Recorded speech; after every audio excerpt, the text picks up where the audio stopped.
गुफा के साथियों की कहानी कुरान के 18वें सूरह अल-कहफ गुफा आयत 9 से 26 में पाई जाती है। यह विश्वासियों के एक युवा समूह की कहानी से संबंधित है जो केवल सैकड़ों साल बाद जागने के लिए एक गुफा में अलौकिक नींद में सो जाते हैं। यह कहानी सीरियाई धार्मिक उपदेश में सेरुग के जैकब नामक एक ईसाई बिशप की कहानी की नकल करती है, जो 451 से 521 ईस्वी तक जीवित रहे थे। उनकी कहानी इफिसस के 7 युवा ईसाइयों के बारे में बताती है, जो एक प्राचीन यूनानी शहर था जो अब आधुनिक तुर्की में स्थित है, जो एक गुफा में एक दुष्ट सम्राट से छिपने के लिए सैकड़ों वर्षों तक अलौकिक नींद में चले जाते हैं, और जब वे जागते हैं और पाते हैं कि उनका गृह नगर को ईसाई धर्म में परिवर्तित कर दिया गया है। यह सेरुग के बिशप जैकब की 7 सोने वालों की कहानी है। रोम पर डेसियस के शासन के दिनों में इफिसस शहर में गैर-ईसाई देवताओं के मंदिर बनाए गए थे। निवासियों को इन स्थानों पर पूजा और बलिदान करना होगा और अपने पुराने विश्वासों को छोड़ना होगा। ये तुम सबके लिए नया है, पर यह कोई विनती नहीं है, ये सम्राट का आदेश है। अब तुम्हें वहीं पूजा करनी है, तुम्हें वहीं धार्मिक समारोह करना होगा, नहीं तो। लोगों ने वही किया जो उन्होंने करने को कहा, क्योंकि वे डरे हुए थे।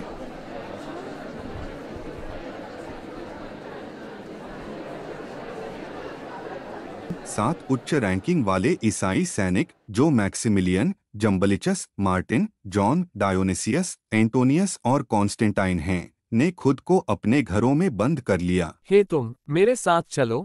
जब अधिकारियों को पता चला कि उन्होंने आदेश का पालन नहीं किया है, तो उन्हें गिरफ्तार कर लिया गया और सम्राट के सामने लाया गया।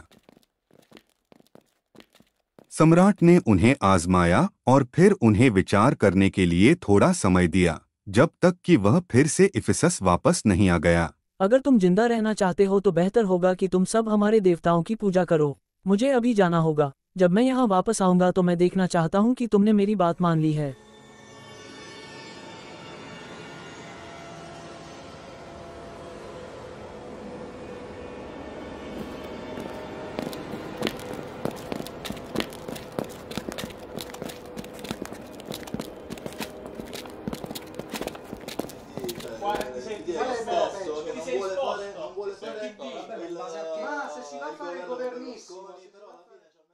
हमारे पास भागने के अलावा कोई चारा नहीं है। मैं उनके देवताओं की पूजा करने के बजाय मरना पसंद करूंगा। चलो अब निकलते हैं। उन्होंने अपनी संपत्ति गरीबों को दे दी।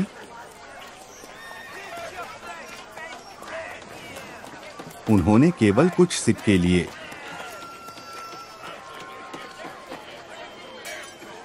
और प्रार्थना करने के लिए एंचिलोस पर्वत पर एक गुफा में चले गए।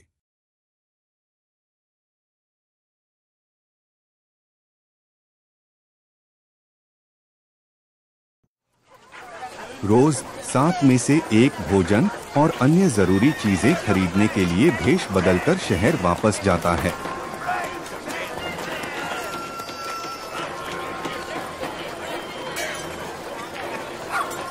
डेसियस यात्रा के बाद वापस आया और इन 7 लोगों के बारे में पूछताछ की।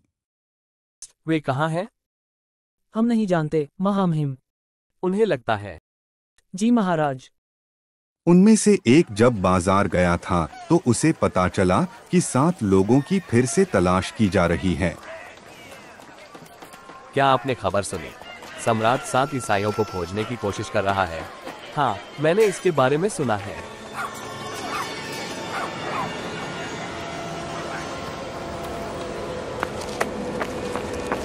गुफा में वापस आकर 7 लोगों को अपनी कठिन स्थिति का एहसास हुआ। वे अब हमें ढूंढ रहे हैं। मुझे यकीन है कि सम्राट पता लगा लेंगे कि हम कहाँ छिपे हैं। दोस्तों, बस अब हो गया। अब हम बच नहीं पाएंगे। चलो मिलकर प्रार्थना करते हैं। खुद को त्यागने से पहले उन्होंने गुफा में आखिरी प्रार्थना की, तब परमेश्वर ने उन्हें सुला दिया।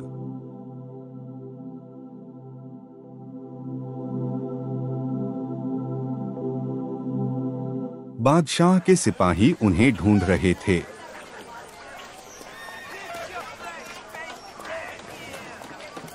क्या आप जानते हैं कि 7 ईसाई पुरुष कहाँ हैं?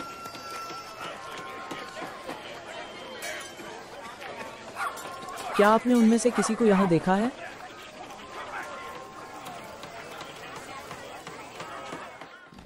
आखिरकार उन्हें 7 आदमी एक गुफा में सोते हुए मिले।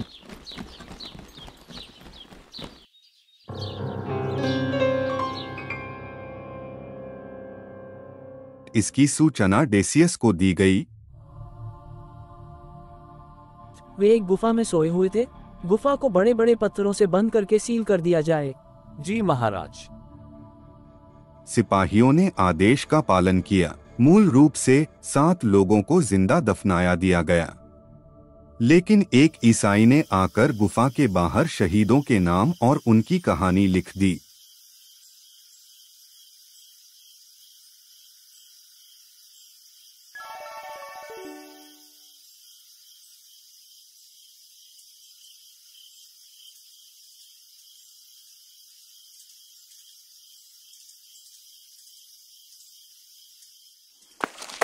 बहुत समय बाद इस भूमि का एक नया सम्राट बन गया।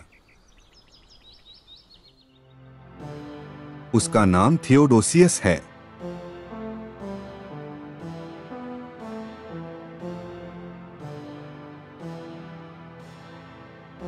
एक दिन उन्होंने शोक व्यक्त किया कि मैं और मेरे लोग मृतकों के पुनरुत्थान में अविश्वास करने लगे हैं।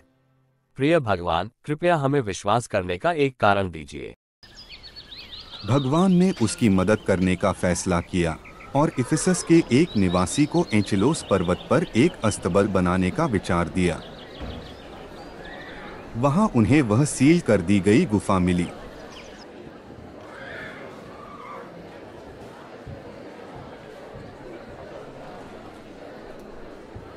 उन्होंने गुफा खोलने का फैसला किया।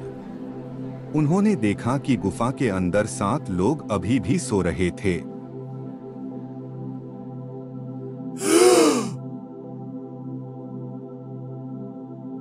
सोए हुए लोग ऐसे जाग गए जैसे कुछ हुआ ही न हो।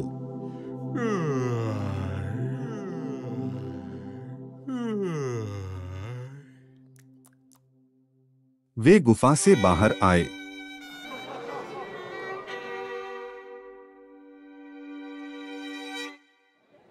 उन्हें यह देखकर आश्चर्य हुआ कि हर जगह इमारतों पर क्रॉस बने हुए थे। वे शहर में खरीदारी के लिए अपने पुराने सिक्कों से भुगतान कर रहे थे। लोगों को समझ नहीं आ रहा था कि डेसियस द्वारा ढाले गए सिक्के उनके पास कहां से आए। तब लोगों को चट्टानों में गवाह की लिखी जानकारी मिली। दोस्तों, यहाँ 7 सोने वालों के नाम हैं। वे 208 साल तक सोते रहे। हमें इसकी सूचना सम्राट को देनी होगी। जब थियोडोसियस ने खबर सुनी तो उसने 7 ईसाइयों को बुलाया। संतों ने उन्हें अपनी कहानी सुनाई। शरीर के पुनरुत्थान।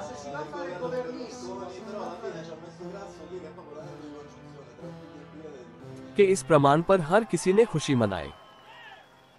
ईश्वर को धन्यवाद। मैं यही जानने के लिए प्रार्थना कर रहा था।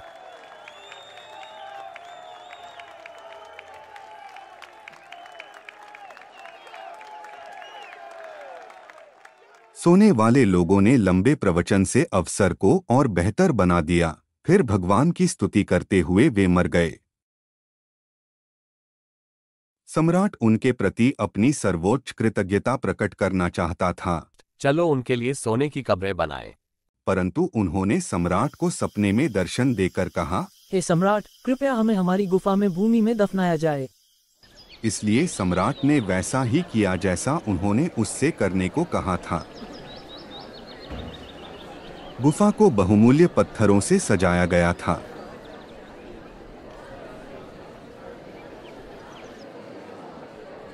इसके ऊपर एक भव्य चर्च बनाया गया था। हर साल 7 स्लीपरों की दावत रखी जाती थी। कुरान की कहानी और इफिसस के साथ सोने वालों की किंवदंती के बीच कई स्पष्ट समानताएं और अंतर हैं। दोनों दृष्टिकोणों में स्पष्ट रूप से कई विशेषताएं समान हैं जो यह दर्शाती हैं कि वे वास्तव में एक ही हैं। वे जिन घटनाओं का वर्णन करते हैं उनमें वे बिल्कुल एक जैसी हैं और दोनों में प्रमुख विवरणों में आश्चर्यजनक समानताएं हैं। उदाहरण के लिए, नंबर 1, परेशानी। दोनों कहानियां इस बात से शुरू होती हैं कि युवाओं का एक समूह मुसीबत में है, जबकि कुरान उनकी समस्या के बारे में कुछ जानकारी देता है। सीरियाई किंवदंती विशेष रूप से डेसियस नाम के एक सम्राट के बारे में बताती है जो ईसाइयों को बुतपरस्त देवताओं को बलिदान देने के लिए मजबूर कर रहा था, नहीं तो उन्हें मौत का सामना करना पड़ता था। नंबर 2, गुफा पर शिलालेख। कुरान के विवरण में लेखक पूछता है कि क्या पढ़ने वाले ने गुफा के साथियों और उनके शिलालेख पर विचार किया है। शिलालेख शब्द का होना कुरान की कहानी को 7 सोने वालों की कहानी से जोड़ने वाला एक महत्वपूर्ण विवरण है। सीरियाई कहानी में हमारे पास एक अधिक विस्तृत कहानी है जो बताती है कि युवाओं की शहादत की कहानी लिखकर गुफा के प्रवेश द्वार के पास रख दी गई थी। नंबर 3, गुफा में समय को लेकर असहमति। सीरियाई कहानी के दोबारा बताने में उस समय के बारे में कुछ विवाद है जितने समय सोते हुए लोग गुफा में थे। कुरान बताता है कि अल्लाह ने सोए हुए लोगों को यह जांचने के लिए जगाया है कि कौन उनके गुफा में सोने के समय की सबसे अच्छी गणना कर सकता है। नंबर 4, युवा। दोनों कहानियों के बीच एक और महत्वपूर्ण विवरण यह है कि साथियों को युवा कहा जाता है। मूल कहानी में संभवतः यह दिखाने के लिए एक साहित्यिक उपकरण था कि युवा लोग पुराने विश्वासियों की तुलना में अपने विश्वास में अधिक समर्पित और उत्साही थे। इसी तरह कुरान की कहानी उनके पूर्वजों के समान विश्वास में फंसे लोगों के खिलाफ एक विवाद के रूप में उनकी उम्र पर जोर देती है। नंबर 5, समय का एहसास। भले ही युवा सैकड़ों वर्षों से गुफा में सो रहे थे, लेकिन उन्हें लगता है कि वे केवल एक दिन ही सोए हैं। नंबर 6, रोटी के लिए पैसा। दोनों कहानियों में एक और समानता यह है कि दोनों में कहा गया है कि एक साथी सिक्के लेकर रोटी खरीदने के लिए शहर जाता है। सीरियाई कहानी में कहा गया है कि रोटी खरीदने वाले व्यक्ति का नाम मैल्कस है। नंबर 7, पकड़े जाने का डर। शहर में रोटी खरीदने की कोशिश करते समय मैल्कस को शहर के लोगों ने हिरासत में ले लिया, जो आश्चर्यचकित थे कि उसके पास एक प्राचीन सिक्का कैसे आया। उसे डर है कि सम्राट और शहर के लोग मूर्ति पूजक हैं जो उसे दंडित करेंगे। कुरान की कहानी में एक साथी दूसरे को इस डर से पकड़े जाने से बचने की चेतावनी देता है कि उसे फिर से बहुदेववादी बना दिया जाएगा। नंबर 8, फैसले का दिन। सीरियाई कहानी और कुरान की कहानी दोनों में कहा गया है कि युवाओं को न्याय के अंतिम दिन में विश्वासियों के विश्वास को मजबूत करने के तरीके के रूप में जगाया गया था।